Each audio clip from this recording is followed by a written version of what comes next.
பிரம்மன், விஷ்ணு, சிவன் ஆகியவர்கள் மீது நம்பிக்கை வைக்க மாட்டேன்.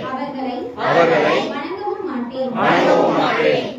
நான் கடவுளர்களின் அவதாரமாக நம்பப்படும் ராமன், கிருஷ்ணன் ஆகியவர்கள் மீது நம்பிக்கை வைக்க மாட்டேன். அவர்களை வணங்கவும் மாட்டேன்.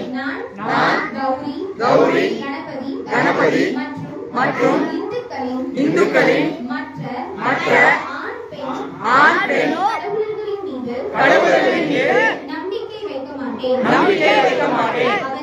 அவர்களை வணங்கவும் மாட்டேன். நான் கடவுள் அவதார கொள்கையை நம்பவில்லை. பகவான் புத்தர் விஷ்ணுவின்